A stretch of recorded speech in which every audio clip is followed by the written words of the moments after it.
xinyface.com. So spell it out. Let me spell it one more time. XINYAFACEDOTCOM. You spell the whole thing out.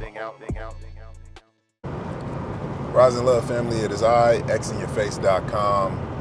I'm going to apologize off the top or at the top for the environmental noise that is being produced by the noisy cabin of my car. It's a 2011 Honda. and I'm sure the seals and stuff like that could use some work or replacing or whatever, I don't know. But it just creates a lot of environmental noise. Right now I got my headphones in, so I was listening to a little test video. It's kind of blanking out that extra environmental noise for me. So I apologize for, any of the listeners. I was thinking about something, which is, you're like, okay. Now I was thinking about this just now because I was like, okay, even if I do record, what am I going to talk about? What am I going to talk about if I record right now? I've been pulling stuff from online, trying to find questions that I can answer when I'm doing like podcast recordings for me, for one of the other projects that I'm working on. And one of those questions aren't coming to mind, but I did think of something that's pretty significant and that I need to figure out how to navigate. I've been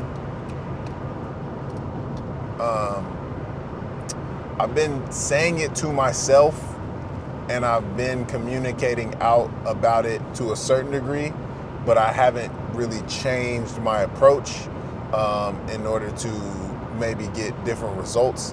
But the issue that I'm dealing with and have been dealing with since the pandemic kind of hit is being kind of closed off socially, or at least closed off in terms of like my relationships with friends. So I was very engaged in my local community. I was, doing, like special like programming and things of that sort for the community, in the community, doing facilitation work, stuff like that. And just like in the course of doing that work, met some people, befriended some people, and became friends with people. And then that kind of waned a little bit, or starting to wane, as I was kind of going through some different changes in my life, but still felt pretty solid about, the friend groups that I had at the time. But then the pandemic hit, and I was the person who was like, look, man, I don't want to risk like getting other people sick. Once it became serious for me, where I was like, oh, people of all ages are getting this illness and are dying, right? Even if they're like, or people having really adverse health effects, right?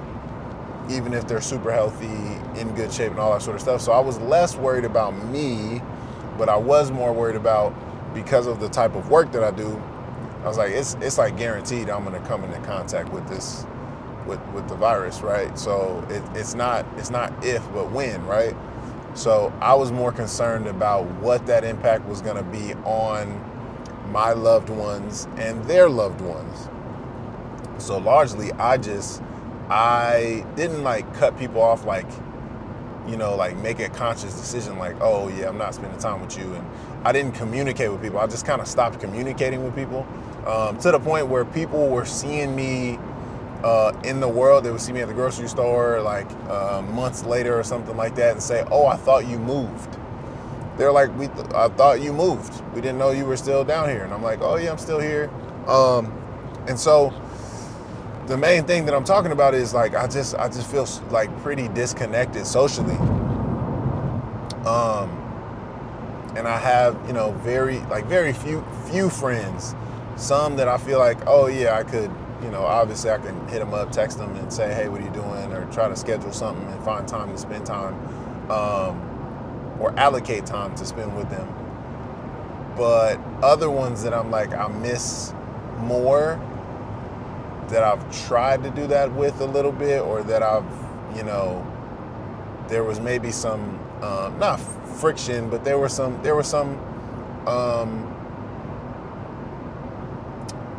There was some, I don't even want to say like hard feelings. I think there was some disappointment about me disengaging in the way that I did, to the degree that I did, and in the way that I did, and but like some of those folks are just kind of moving on, and if they have other people who are more consistently hitting them up, or more people who were willing to try to spend time and do this and do that when I wasn't doing those things,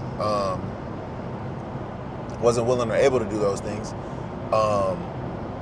maybe I got naturally kind of pushed to the side. Yeah, man, and I miss my people. I miss being able to be my authentic self around people, around more people, I guess I'll say. Yeah, and just get my cup filled on some personal shit. So it's just like, and spend good time with people, have laughs, you know what I mean? Like cry together if needed, and just connect about what's going on in people's lives and stuff, like just sharing, right? Sharing in people's lives with them. I think I'm missing that, and I'm not sure how to respond to it. I don't know how to repair it. And part of that is due to, even though I am,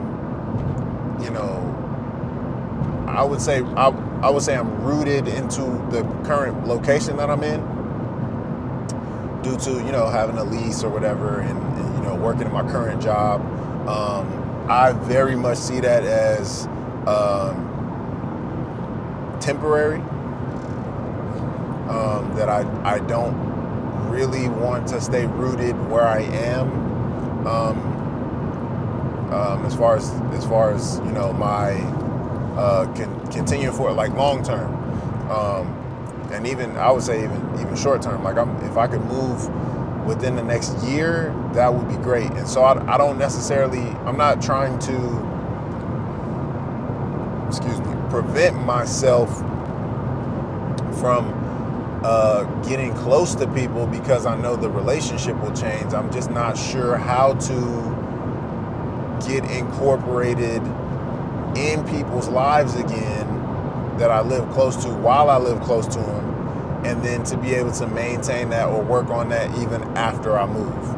Because I feel disconnected from people who I used to live close to, ones who are close, and I feel like I have them as extended family and stuff like that. I just feel disconnected, like very disconnected. And what's tough for me is like reconnecting with people. I would much rather have that happen like in person rather than on the phone, rather than over a video call, that sort of stuff. I know some people, I'm like, look, it makes the most sense for you to connect with somebody over a video call or over the phone because you guys live too far away from each other. But I don't know. So I'm trying to respond to that. I'm trying to figure that out. And I really wish I could get into a routine where I was seeing some of those people more regularly. You know what I mean? It wouldn't even have to be like, oh, come over to the house for dinner every Sunday. It wouldn't even have to be that, or once a month. It could be, oh, I'm doing this community thing and I'm looking for people who can volunteer and help out with it. Okay, cool. Let me see if that works in my schedule. Boom, I want to do that because I want to get engaged with the community also, and have a reason and excuse to spend time with my friend, people that I enjoy spending time with anyway. So I kind of, maybe I need to do more research. Like I think I'm more concerned about the how than doing it, or I talk myself out of it. So I don't know. I got therapy tomorrow. Quite possibly will bring this up to my my counselor, my therapist, to talk through it, because I've just noticed that, and I'm like, man, I'm like that closeness in terms of relationship where you're regularly checking in with somebody or some people, and I have like routine check-ins that I do with my family, my nuclear family, and then or family of origin. I don't know if those are the same or different. Whatever. With my family, back home in Chicago and, you know, spread out for where we're at. I have that, and then I have my intimate partner relationship, right? So I tell her everything. You know, I talk to her about my day and all that sort of stuff. But I know that it is beneficial for me to have other people to do that with. I'm just not quite sure how to do it. Now, I'm like, okay, well, hey, one of these projects that I'm working on will give me an excuse to be like, hey, I want to talk to this person. I want to record having a conversation with them. I want to explore, like, hey, what's the history of our relationship? Where did it go south, or where did we kind of lose each other a little bit, and how do we get it back? I do want to do that. So trying to get that project off the ground, but I also know, I'm like, man, you know, I really would like for some changes to happen separate from the podcast project, or, just not necessarily more naturally, but yeah, just more naturally would be nice, I think. So anyway, yeah, those are the thoughts kind of rolling through my head. Those are the things that I've been reflecting on a little bit, and things that I'm still trying to figure out. So yeah, I appreciate you tuning in. It has been a noisy ass drive, I'll say that, but I appreciate you tuning in, checking me out, checking out my content, supporting the things that I'm doing. I'm really just trying to share myself. I've been closed off a lot, and I definitely convinced myself, like, oh yeah, why add my voice to the cacophony of voices out there, to the number of people who are out there believing that what they have to say is significant enough for others to listen, and trying to have some humility around that, right? Or feeling like it was a waste of time. I do want to speak to people, and I want to connect with people, and it isn't necessarily like, oh, I'm more this or that, or I deserve this more than somebody else. I think I have an interesting perspective, or at least a perspective that I'm willing to offer, and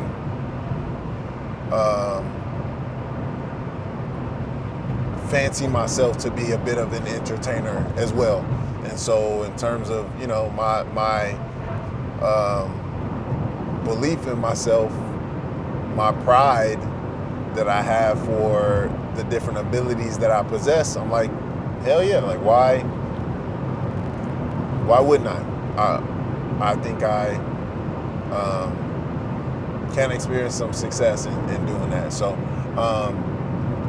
matter of fact, I'm speeding. I forgot the speed limit changed, and let me slow down, because I'm not trying to get a ticket out here. But yeah, so with all that said, again, I appreciate you tuning in. If you feel the vibes, please do like, share, and subscribe, and also share it far and wide. I got bars, baby. I've been xinyourface.com. Catch me on the next one. Holla at your boy. Peace.